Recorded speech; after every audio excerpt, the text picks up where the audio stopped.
हे ज्या 3 पोटनिवडणुकी होत्या त्या अत्यंत महत्त्वाच्या टप्प्यावर झाल्या होत्या. म्हणजे कॉक्रोच पार्टीचं आंदोलन झालं, धर्मेंद्र प्रधानने राजीनामा दिला, नरेंद्र मोदी कशा प्रकारे पॅनिक झाले आपण सर्वांनी पाहिलं. रात्री 12-12 वाजता इंस्टाग्रामवर त्यांना युवकांना अपील करावं लागलं. याचा अर्थ त्यांना कळून चुकलं होतं की आता वारं कुठल्या दिशेनं वाहतंय. आणि आज बिहारच्या पोटनिवडणुकीने ते सिद्ध करून दाखवलं. अजून अंतिम आकडे यायचे आहेत, पण मला वाटतं आत्ताची जी आघाडी पाहिली तर प्रशांत किशोर हे निवडून येताना दिसत आहेत. मला वाटतं लोकशाहीच्या दृष्टीनं अत्यंत महत्त्वाचा निकाल आहे. त्यामध्ये या एका निवडणुकीपेक्षा जास्त काहीतरी दडलेलं आहे. आणि देशात आता कुठल्या दिशेनं वारं वाहतंय हे दातियाची निवडणूक देखील आपल्याला दाखवते. अजून अंतिम जरी निकाल लागले नाही तरी ते काँग्रेस विजय होताना दिसते, भाजपच्या उमेदवाराचा पराभव होताना दिसतोय. गुजरातमध्ये ठीक आहे, तिथं सगळं त्यांचं आहे, परंतु हा एक निर्णायक पोटनिवडणुकीचा निकाल आहे. आणि बाकीपूर आपल्याला माहिती आहे की नवीन भाजपच्या अध्यक्षांचा तो मतदारसंघ आहे. कधीही मला वाटतं गेल्या 40-50 वर्षामध्ये कधीही भारतीय जनता पक्ष तिथं पराभूत झाला नव्हता. अशा ठिकाणी प्रशांत किशोर हे पहिल्यांदाच निवडणूक लढवत होते, ते विजय झालेले दिसत आहेत. आता पहिल्यांदा मी त्यांचं हार्दिक अभिनंदन करतो. आणि या निवडणुकीचा अर्थ आपल्याला अनेक दिवस काढावा लागेल. आणि यातून मी जो अर्थ काढतोय तो एकच आहे की आज नरेंद्र मोदी सरकारच्या विरोधामध्ये वातावरण निर्माण झालेलं आहे. विशेषतः युवकांनी या निवडणुकीमध्ये भाजपच्या विरोधी मतदान केलेलं आहे, मध्य प्रदेशमध्ये आणि बिहारमध्ये. हा पुढच्या 2029च्या लोकसभा निवडणुकीच्या दृष्टीनं अत्यंत महत्त्वाचा निकाल आहे. तर त्यामध्ये एक असं दिसतंय की आरजेडी जो इंडिया आघाडीचा घटक पक्ष आहे तो 3ऱ्या क्रमांकावर फेकला गेलेला आहे बांकीपूर बिहार.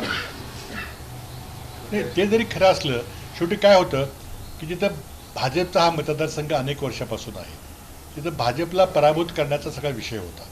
आता त्यामध्ये मतदार आज कुठला उमेदवार भाजपला पराभूत करू शकेल त्याच्या मागे जातात.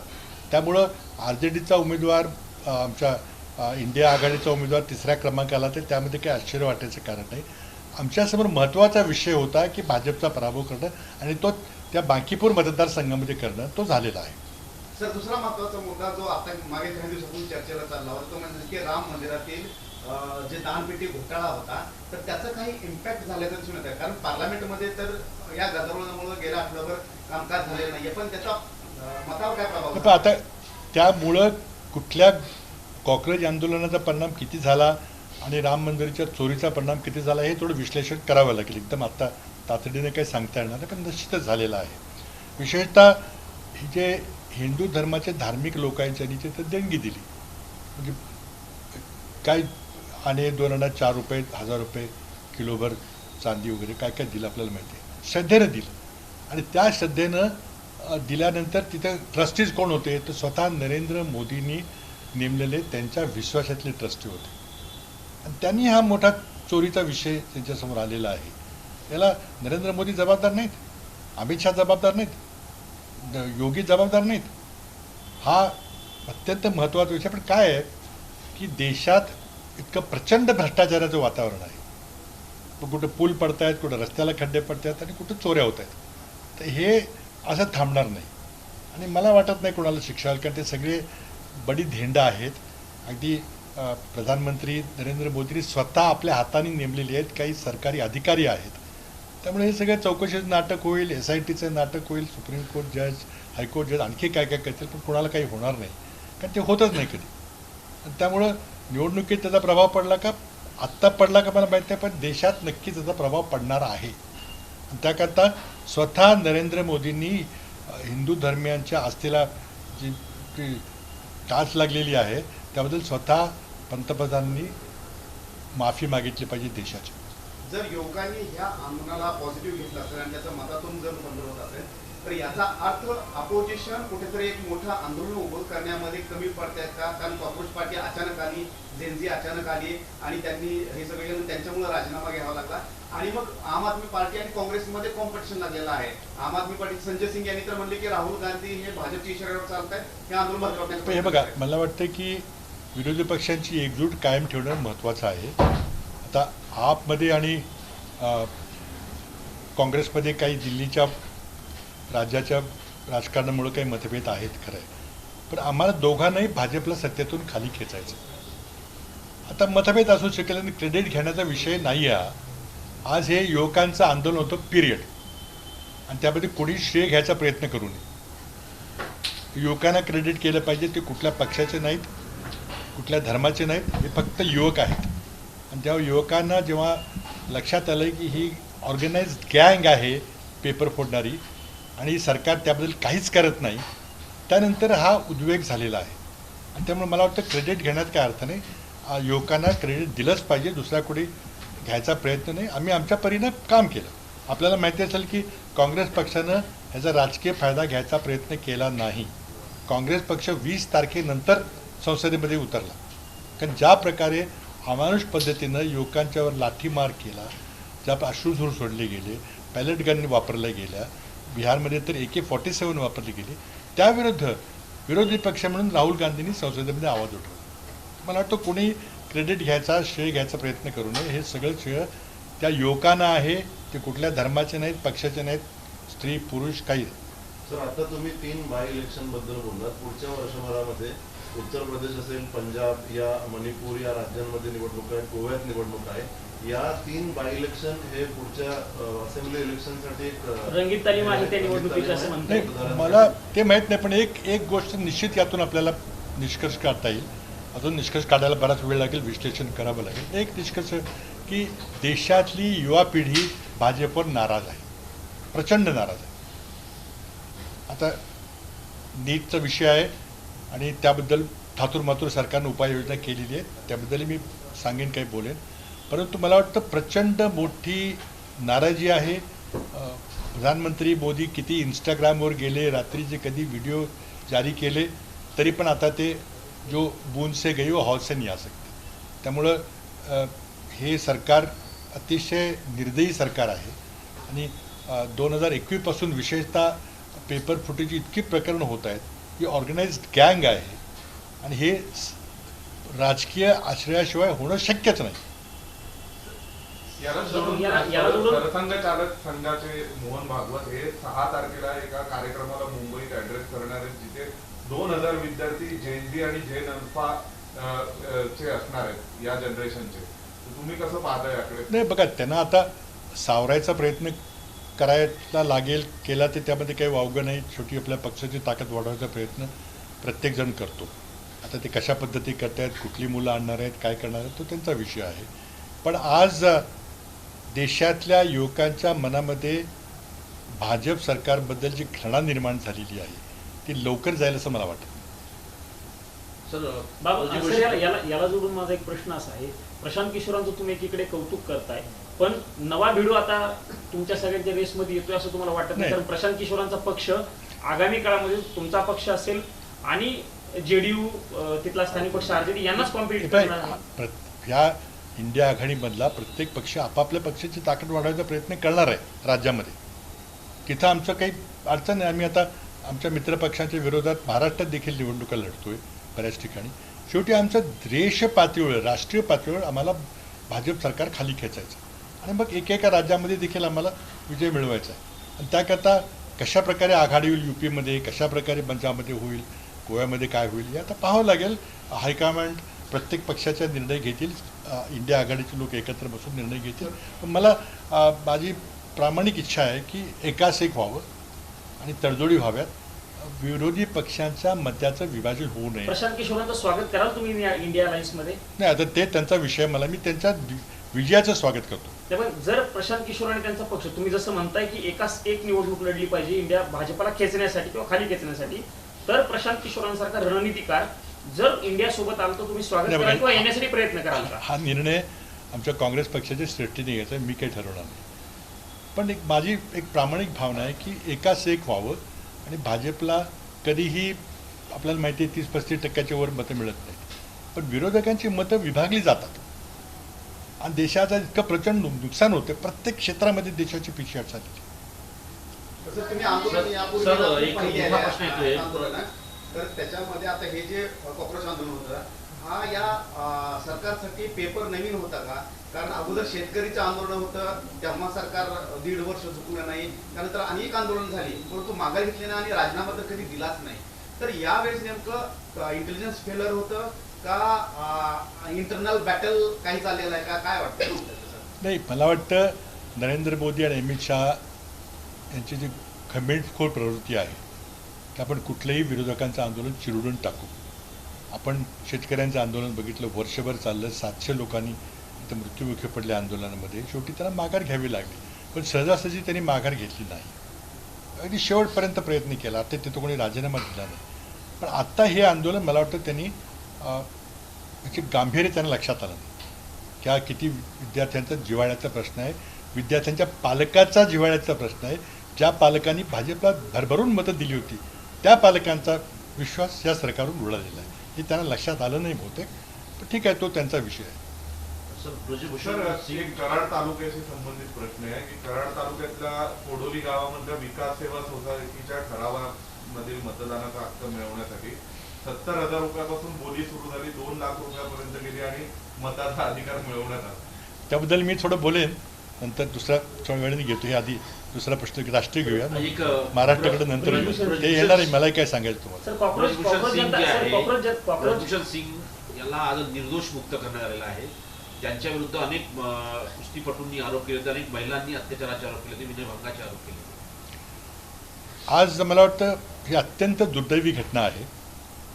परंतु त्यापेक्षाही दुर्दैवी घटना अशी आहे की जेव्हा धर्मेंद्र प्रधानांनी राजीनामा दिला, ज्या प्रकारे त्यांचा सत्कार केला गेला, जसं काही कुठंतरी युद्ध जिंकून आलेले आहेत किंवा निवडणूक जिंकून आलेले आहेत, आणि त्याच प्रकारे आज ब्रिजभूषण सिंग यांचा सत्कार केला गेला की तुम्ही कोर्टाने तुम्हाला निर्देश सोडला. आता महिला अधिकाराबद्दल भाजप सरकारने नरेंद्र मोदी किती गंभीर आहे ते यावरून आपल्याला अनेक घटना त्यामध्ये कळतं. पण यामध्ये एक आणखी एक मूलभूत प्रश्न निर्माण होतो की शेवटी आपण न्यायालयाला दोष देतो. ते बघा, सोडून दिलं, बेलवर सोडलं, त्याला काही शिक्षा झाली नाही. पण न्यायालयाची यात काय चूक असते? प्रॉसिक्यूट कोण करतं? शेवटी तुम्ही पुरावा न्यायालयासमोर मांडला तर त्यावरच न्यायाधीश निर्णय देतील. आणि पुरावा कोण गोळा करतं? केस खटला कोण चालवलं सरकारच्या वतीने? तर नरेंद्र मोदीचे वकील चालवतात. प्रॉसिक्युशन जर कॉम्प्रोमाइज असेल तर कसा तुम्हाला निर्णय मिळेल? एका मागोमाग भ्रष्टाचाराच्या एकाही केसमध्ये कोणी दोषी सापडत नाही. प्रत्येकाला कोणीतरी जामीन मिळतो किंवा तो निर्दोष सुटतो. ही व्यवस्था सडकी झालेली आहे. आणि म्हणून याचे जोडून मी जर पुढं नीटकडे गेलो तर नीटचा जो नवा कायदा केल्याचा काहीही उपयोग होणार नाही. कारण आपला 2024चा कायदा होता, त्या 2024च्या कायद्यामध्ये शिक्षेची तरतूद होती. सर, नीटच्या मुद्द्यावरती येण्यापूर्वी फक्त याला जोडून एक प्रश्न आहे. ठीक आहे. पुरावे गोळा करण्यामध्ये सरकार कमी पडले असं नाही, बिलकुल नाही. पुरावे गोळा केले तरी सादर शेवटी करावे लागतात आणि कोर्टासमोर एक केस मांडावी लागते प्रॉसिक्युशनला. पण प्रॉसिक्युशन कुणाचा पगार घेते? नरेंद्र मोदीचा पगार घेते. आणि त्यामुळे जनतेचा विश्वास प्रॉसिक्युशनवर असला पाहिजे. प्रत्येक केसमध्ये आपण बघतोय निर्दोष बेल सुटला. म्हणजे देशात काही गुन्हा घडत नाही का? आज 7 मुली कुस्ती करणाऱ्या मुली तिथं इतके दिवसापासून आंदोलन करत होते, ते खोटं बोलतात का? तुमचं म्हणणं असं आहे की पुरावे एकत्र केले पण कोर्टासमोर सादर नाही केले, यासाठी सरकारच्या इशाऱ्यावर कोर्टाने काम केलं. आता बघा, मला नीट 24ला जो घटना घडली त्यामध्ये काय झालं? तो मुख्य आरोपी तो त्याला सोडलं निर्दोष, म्हणजे गुन्हा घडला नव्हता, पेपर कोणीच फोडला नव्हता. आणि त्यामुळं तुम्ही शिक्षा 10 वर्षाची करा, 20 करा, 30 करा, 40 करा. त्यामध्ये काय की रिस्क टू बेनिफिट रेशिओ, म्हणजे खतरा किती आहे? बहुतेक दरवर्षी नीट पेपर फुटतात. एव्हरी इयर दिस गँग लीक्स द फुटतात. फक्त काही वर्षामध्ये कोणतरी विसल ब्लोअर माहिती सांगतो की मला पेपर मिळालं, म्हणून आपल्याला कळतं. सरकारी यंत्रणेला पेपर लीक झाला हे कळत नाही. कोणतरी एक नागरिक चांगल्या विचारानं भावनेने जेव्हा जातो तेव्हा सरकारला कळतं. 2025ला झालं होतं, 26ला झालं होतं, 24ला झालं होतं. एकाला तुम्ही शिक्षा देऊ शकत नाही. आणि तुम्ही आता कायदे करताय, 50 वर्ष शिक्षा करा, पण शेवटी खटल्यामध्ये जज समोर जर तुम्ही पुरावे सादर केले नाही तर तो पुन्हा निर्दोष सुटेल. त्यामुळं माझं त्यामध्ये मत असं आहे की हे लैंगिक शोषणाचं प्रकरण असेल किंवा रेपचं प्रकरण असेल, त्यामध्ये रिस्क टू बेनिफिट रेशिओ काही रिस्क नाही. भाजप सरकारमध्ये कुणालाही दोषी मानलं जात नाही, ठरवलं जात. ब्रिजभूषणच्या केसमध्ये आज कोर्टानं एक ऍडिशन केलं त्याच्यामध्ये की जे पीडिता मुलगी आहे आणि ब्रिजभूषण आहे त्या दोघांचं मोबाईल लोकेशन एका ठिकाणी मिळाले नाहीये आणि ही लूप होल्स धरून निर्दोष मुक्त करतात. आता हे कोणी जमा करायचं? जज जाणार आहे का तो हुडकायला? पोलिसांनी करायचं, प्रॉसिक्युशनने करायचं, कोणी करायचं? काही झालं मला माहिती नाही, पण आज जेव्हा 7 मुली वर्षानुवर्ष आंदोलन करतात तेव्हा काहीच घडलं नाही. नरेंद्र मोदींनी सारी संवेदना सगळं प्रकट केलं, एक ट्विट सुद्धा केलं नाही. ही भाजपची मानसिकता आहे आणि त्या विरोधामध्ये देशात आज युवक वर्ग पेटून उठलेला आहे. तुम्ही नीटच्या कायद्याचं आत्ता बोलत होते. सरकार सांगते 10 कोटीपर्यंत आम्ही दंड केलेला आहे, 10 वर्षाची शिक्षा केलेली आहे. आता यातनं कुणीच आरोपी सुटणार नाही. मूळ मुद्दा असा नाही वाटत आहे का पेपर फुटण्यासाठी पेपर फुटी रोखण्यासाठी तुम्ही काय दोन करताय? गोष्टी आहेत. फुटल्याच्या नंतर सगळ्या गोष्टी मी करताय. आपल्याला म्हटलं की रिस्क टू बेनिफिट रेशिओ किती धोका आहे पकडले जाण्याचा? 0 आहे. पकडले गेले तरी तुम्ही 50-50 लाख रुपये देऊन वकील नेमणार आणि समोर आमचा कोण असणार? 1 लाख 1.5 लाखाचा वकील, सरकारी वकील. तुलना कशी होईल तुमची? आज सगळे चोऱ्या करणारे, क्लास चालवणारे, पेपर फोडणारे जे माणसं ते काय तुम्ही बघितले नाहीत? कुणाला शिक्षा झाली आहे? 2024च्या घटनेमध्ये कुणाला शिक्षा झाली आहे का मला सांगा. कायदा होता ना, ठीक आहे, तुम्ही 1 वर्ष शिक्षा द्या, त्याला 2 वर्ष द्या, 10 नको, 1 कोटीचा दंड करा, 50 लाखाचा दंड करा. झाला का दंड? त्यामुळं शिक्षा कागदावर वाढून काही होणार नाही तोपर्यंत तुमची मानसिकता नाही आहे. आणि हे पॉलिटिकल राजाश्रय असल्याचं होऊच शकत नाही. आणि पेपर लीकचं प्रकरण कधी कळतं?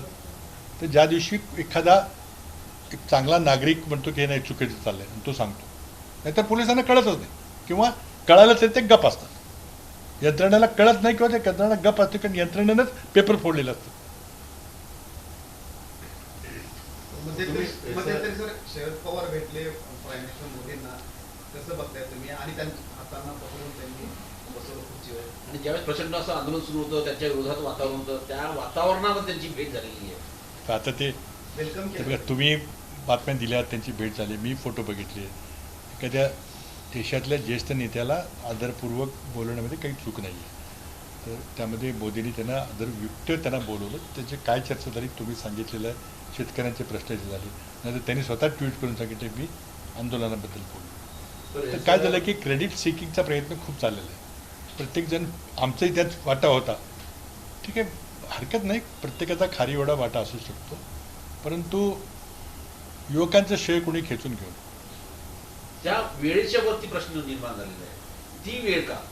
बघा, मला त्यांच्या वतीनं बोलता येणार नाही. तर ती का त्याने आता ते संसदेमध्ये पंतप्रधानांना भेटण्यामध्ये एक ज्येष्ठ नेते देशातले त्यांनी भेटले, त्यामध्ये काही वावगं नाही. ते सांगतात त्याप्रमाणे शेतकऱ्यांच्या प्रश्नाचे विषय असतील, किंवा त्यांनी ट्विट केल्याप्रमाणे विद्यार्थी आंदोलन कसं हाताळावं सांगितलं असेल, किंवा कदाचित राजीनामा द्या म्हणून सांगितलं असेल, त्यांनी त्याचं ऐकलं असेल.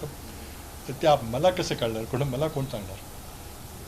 सर, एक प्रश्न महाराष्ट्रातील खड्ड्यांसंदर्भात आहे की वारंवार आता शहापूरला एका जवानाचा बळी गेला, नाशिकमध्ये जवळपास 5 जणांचे बळी या खड्ड्यांमुळे गेलेले आहेत.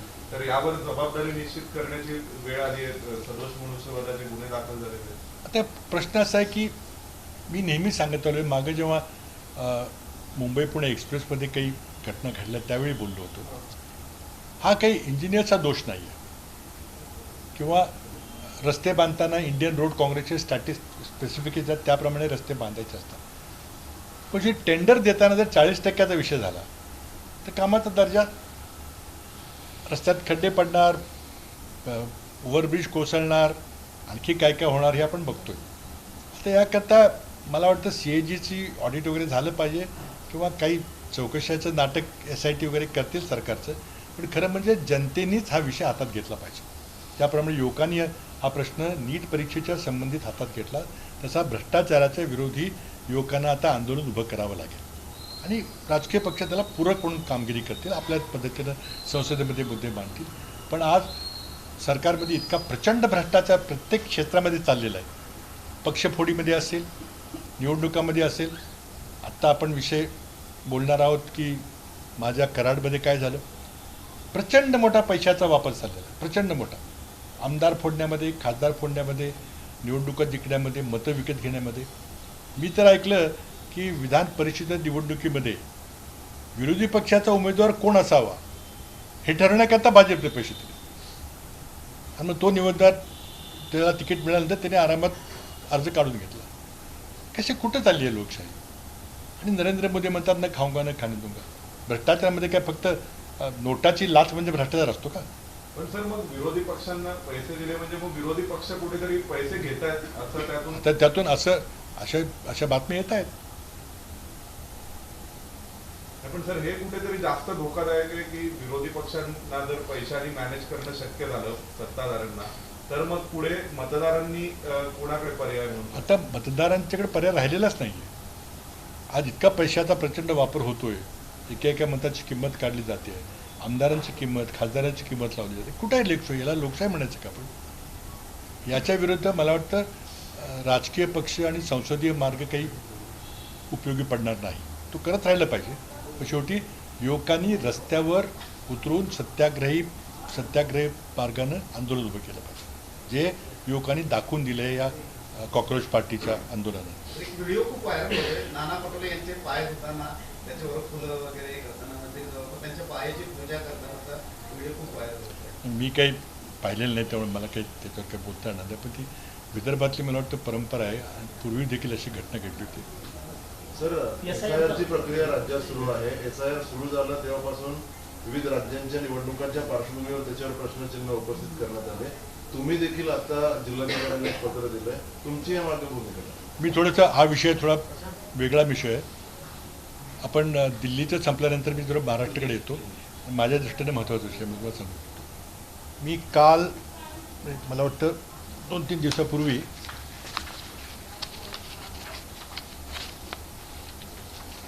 जिल्हाधिकारी पत्र दिले. तुम्हाला त्याची कॉपी मी व्हॉट्सअपवर टाकतो. करायला मी सांगितलं. काय झालं की माझ्या 2024च्या विधानसभा निवडणुकीच्या वेळेला आम्ही माझ्या मतदारसंघामध्ये अनेक लोकांची नावं दुबारा नोंदली गेलेली आहेत आणि ती माणसं दुबारा मतदान करतील शाई पुसून, ही आम्हाला भीती आहे. म्हणून अनेक वेळेला निवडणुकीपूर्वी मी निवडणूक आयोगांना पत्र दिले, त्यांची पोच घेतलेली आहे. तारखा मी तुम्हाला सांगू शकतो. 5 सप्टेंबर, 24, 16 सप्टेंबर वगैरे अशा सगळ्या तारखेचं पत्र देईन तुम्हाला मी. त्यात काही झालं नाही. आता वेळ नाही आहे, आता उशीर झाला वगैरे सांगितलं. आम्हाला आमच्या प्रक्षेप सेक्रेटरीने सांगितले की सर्व पराभूत उमेदवारांनी निवडणूक याचिका दाखल करा. त्यामुळे मी पण केलेली आहे. निवडणूक याचिकेबद्दल काही निकाल लागत नाही, मला चांगलं माहिती आहे. गुजरातच्या 2000 निवडणुकीचा मला अनुभव आहे. तरी पण पक्ष सेक्रेटरींच्या आदेश घेऊन आम्ही सगळ्यांनी तिन्ही पक्षाच्या लोकांनी निवडणूक याचिका दाखल केल्या आहेत. त्याचा खटला आता मुंबईहून कोल्हापूर न्यायालयात गेलेला आहे, चालेल.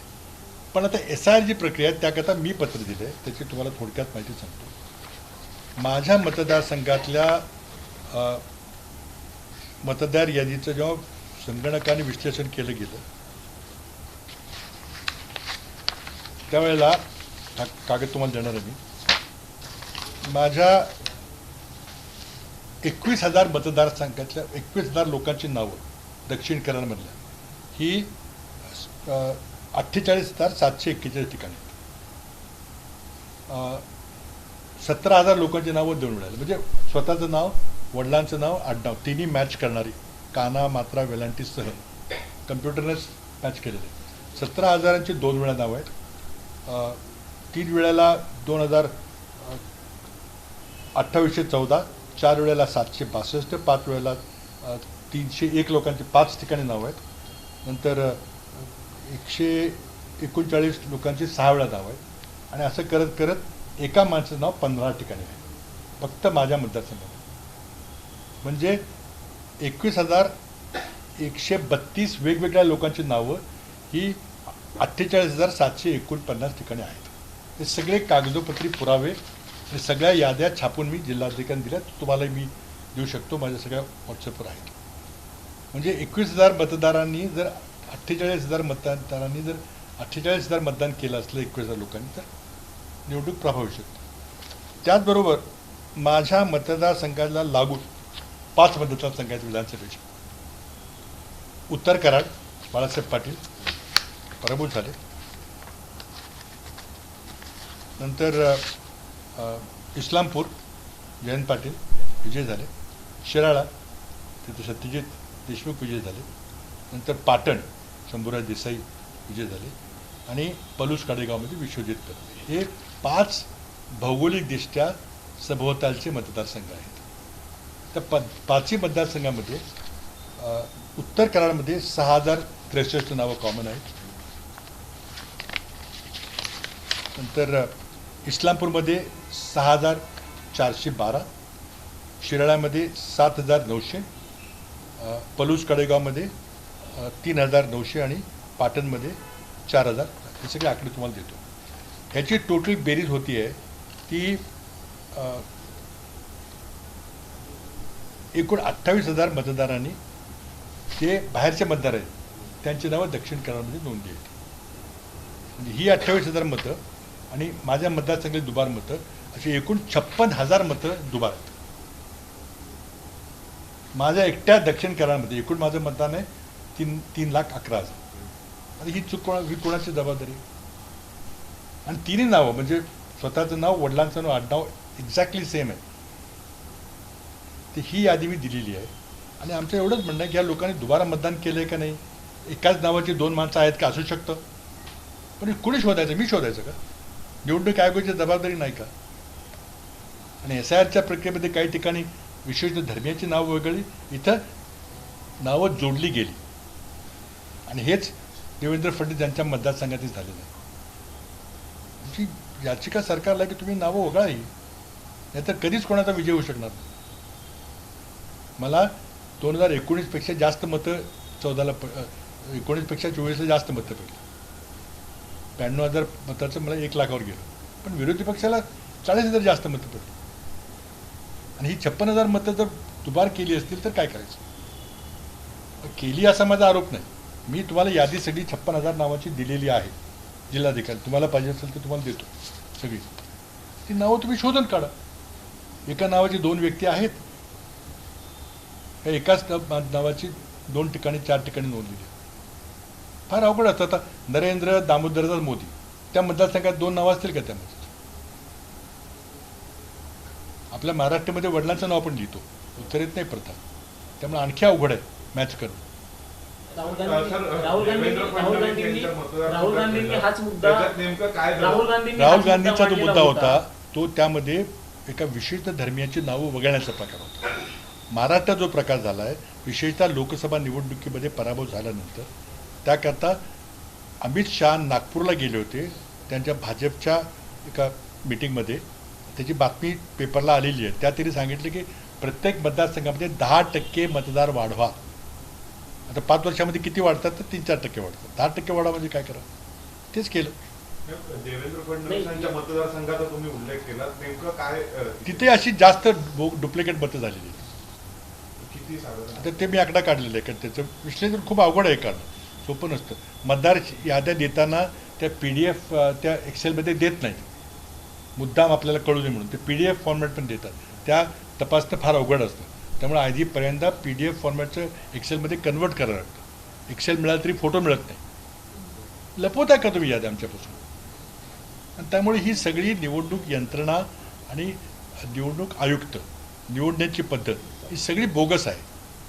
हे सगळं Mickey Mouse election commission. Sir, तुम्ही ती मागणी कलेक्टरकडेही केली आहे का की हे दुबार नावं चेक करा? चेक करा, बस एवढं सांगितलं. ही मला नाही करता येणार. मी आता कुठं जाणार? तर सातारा जिल्हा बँकेच्या निवडणुकीसाठी मताचा अधिकार मिळवण्यासाठी विकास सेवा सोसायटीमध्ये एक प्रकार घडलाय की 70,000 ते 2 लाखापर्यंत बोधी गेली आणि त्यानंतर त्या ठराव झाला की या संबंधित व्यक्तीला मतदानाचा अधिकार मिळावा. हा प्रकार तुम्ही कसा पाहता? जिल्हा मध्यवर्ती बँक ही अत्यंत महत्त्वाची राजकीय संस्था आहे. ती आर्थिक संस्था आहे, पण त्यापेक्षाही राजकीय त्याचा वापर केला जातो. आणि त्यामुळं जिल्हा मध्यवर्ती बँकेमध्ये निवडून येणं हे फार महत्त्वाचं राजकीय भवितव्यकता असतं. आणि त्याची निवडणूक पद्धत काय आहे, तर प्रत्येक गावातली जी विकास सोसायटी असते त्यातून एक ठराव जातो. मग तो ठराव कोणाचा द्यायचा? तो माणूस अला मतदान करेल का बला मतदान करेल? त्यामध्ये मग तो ठराव कोणाच्या नावाचा करायचा त्याबद्दल पैसे दिले जातात. हा सर्रास प्रकार चालतो. आज तुम्ही माझ्या एका कोडोली गावाचं उदाहरण सांगितलं, पण हे सर्रास चाललेलं आहे. मतं मिळवण्याकरता आणि जिल्हा बँकेची निवडणूक जिंकण्याकरता काय काय केलं जातं, किती पैसे खर्च केले जातात, त्याचे आकडे जाऊन तुम्ही तळागाळात जाऊन त्याला शोध घ्या. किंवा आता नुकत्याच ज्या विधान परिषदेच्या निवडणुका झाल्या तिथं म्युन्सिपाल्टीच्या सदस्यांना आणि जिल्हा परिषद सदस्यांना मताचा अधिकार असतो. त्यांना किती पैसे दिले गेले प्रत्येक मतात ते माहिती काढा.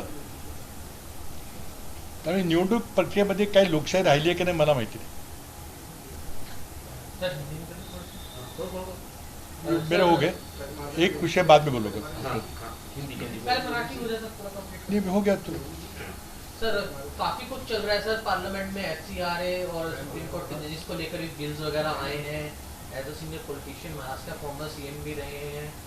शिवसेना के सांसद जो अभी एकनाथ शिंदे ग्रुप में चलेगा उनको भी परमिशन दी गई. सर किस तरह से देख रहे हैं जो भी कुछ अपडेट सारे करंट सिचुएशन को?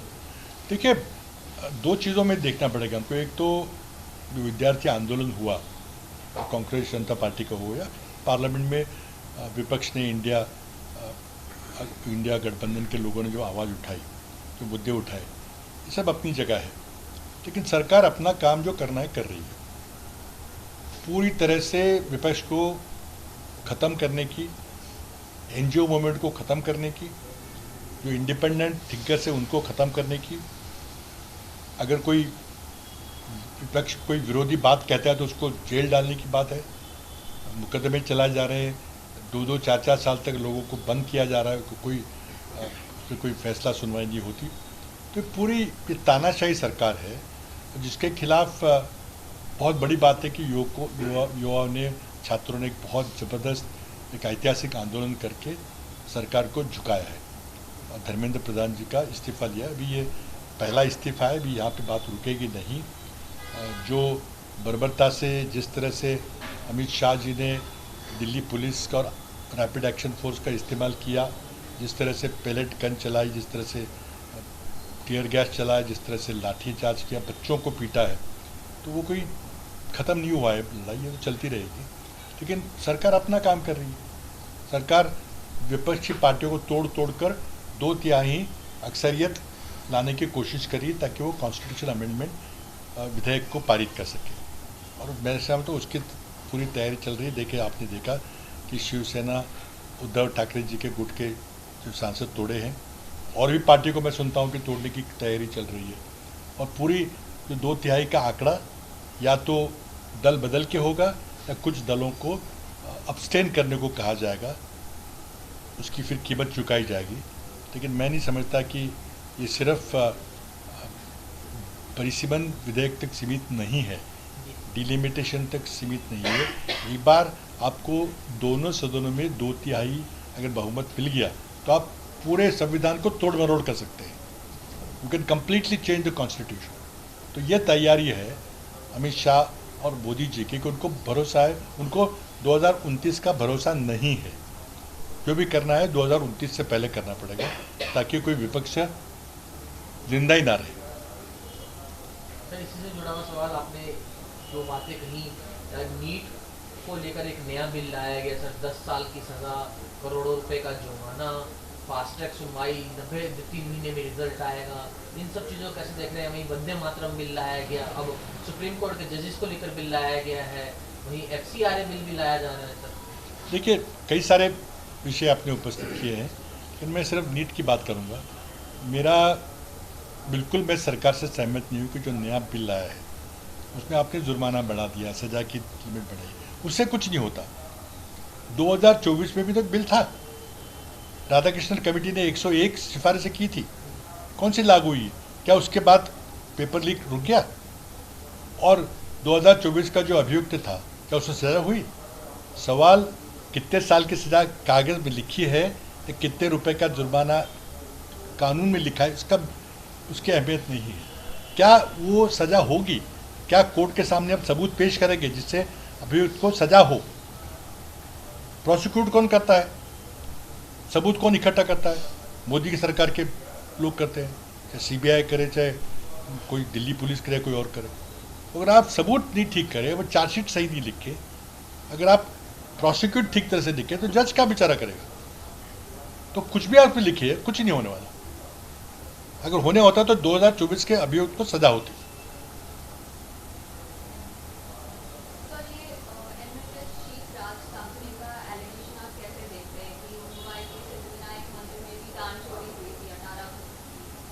बहुत शर्मनाक बात है कि मंदिर से भाजपा वाले चोरी कर रहे हैं। विशेषकर राम मंदिर की बात करें तो राम मंदिर के ट्रस्ट में खुद चुने हुए लोग प्रधानमंत्री और अमित शाह जी ने लगाए थे वहाँ पे, अपने विश्वास के लोग, और उन्होंने चोरी की है। पूरे हिंदू धर्म के पूरे समाज को ठेस लगी है आस्था को, और इसकी सजा भाजपा को भुगतनी पड़ेगी, विशेषकर उत्तर भारत के राज्यों में। सर 3 सीटों पर उपचुनाव हो रहे हैं। प्रशांत किशोर बांकीपुर की सीट पर काफी आगे चल रहे हैं। 31 राउंड की काउंटिंग है, 22-23 राउंड की काउंटिंग हो चुकी है, 11,000 प्लस वोट्स आ गए। किस तरह से देख रहे हैं? मध्य प्रदेश में दतिया में कांग्रेस को बढ़त है, जो कि एक हैरान का। देखो अभी अंतिम फैसला तो आया नहीं है। कौन? अच्छा, अभी आपने जो खबर दी कि प्रशांत किशोर बांकीपुर से जीत गए, उनको मैं हार्दिक बधाई देता हूँ।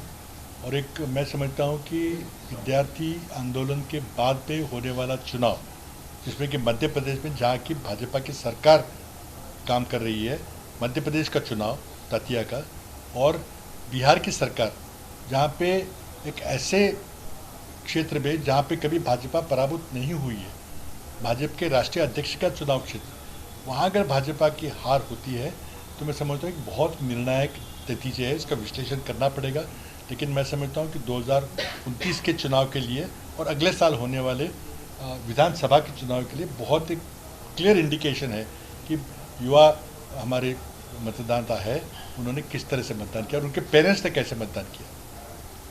सर पप्पू यादव को लेकर विवाद चल रहा है, उनके ऊपर अटैक भी हुआ, कहा जा रहा है उन्होंने हिंदुओं धर्म के भगवान राम का भी अपमान करा। जिस प्रसाद के जब पैर छुए तो भगवान राम की मूर्ति तस्वीर भी पैरों को लेकर, जिसको लेकर विवाद हो रहा है। FIR भी हुई है सर। देखो मुझे एग्जैक्टली क्या घटनाएं घटी पता नहीं है, लेकिन मैंने पढ़ा कि पप्पू यादव जी को किसी ने चप्पल फेंक के मारा है। देखिए जब आप द्वेष भरी राजनीति करते हैं तो कई सारे आम आदमी वो भड़काऊ में आ जाते हैं। हमने कई बार देखा कहीं शाही फेंकने का उदाहरण है, कोई कुछ मारपीट का उदाहरण है, और लोगों को भड़काना और हेट भरना, द्वेष की राजनीति करना बहुत आसान होता है। तो इसकी बहुत घोर निंदा करनी चाहिए।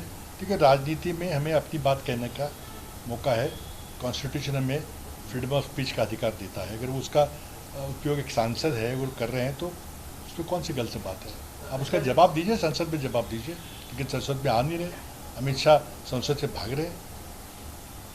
सर एक अहम सवाल, आज कुछ अहम विषयों को लेकर नेता विपक्ष हैं राज्यसभा के मल्लिकार्जुन खड़गे, उन्होंने ये सवाल उठाया है।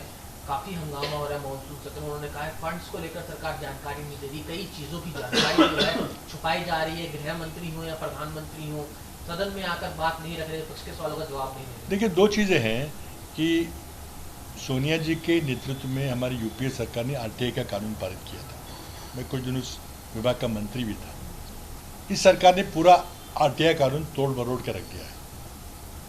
RTI कानून जो कि पारदर्शिता के लिए हम कानून लाए थे, अब कोई पारदर्शिता नहीं रही है, कोई RTI कानून रहा नहीं है। कोई जानकारी जनता को नहीं दी जा रही, ना संसद में दी जा रही है, ना प्रधानमंत्री प्रेस कॉन्फ्रेंस करते हैं, ना अमित शाह संसद आते हैं। तो ये मनमानी तरीके से सरकार चल रही है, बिल्कुल तानाशाही तरीके से सरकार चल रही है, जिसका उनको खामियाजा भुगतना पड़ेगा। सर एक सुप्रीम कोर्ट में एक अभी पिटीशन दाखिल हुई है। अब वो पिटीशन ये कहती है कि जंतर मंतर पे आगे से कोई भी आंदोलन ना किया जाए, क्योंकि ये सेफ नहीं है दिल्ली के लिए जंतर मंतर पे आंदोलन करना। तो जंतर मंतर के बजाय कहीं भी दिल्ली के बाहर कोई एक जगह दी जाए जहाँ पे आंदोलन हो। क्या लगता है इसके? देखो दिल्ली के बाहर तो मतलब ही नहीं है, लोग राजधानी आते हैं। अगर आप लोगों को क्या हिसार जाइए, आप अलीगढ़ जाइए, तो उसका क्या मतलब है? हम महाराष्ट्र में भी कर सकते हैं। देखिए दिल्ली राजधानी में आके सरकार को एक वहाँ पे सरकार को सवाल उठाना ये हमारा मूलभूत अधिकार है, जो संविधान हमें अधिकार देता है। अगर आपको जंतर मंतर की जगह पसंद नहीं तो कोई और साथ की जगह दे दीजिए, क्योंकि सिक्योरिटी भी इम्पोर्टेंट है। कोई अप्रिय घटना ना घटे ये भी ज़रूरी है। पुलिस को अपना काम करना पड़ेगा, लेकिन जनता को अपनी आवाज़ उठाने का पूरा अधिकार है, हक है, जो संविधान में दिया है, मोदी ने दिया। तो वो आवाज़ बंद नहीं कर सकती सरकार। Thank you sir. Thank you.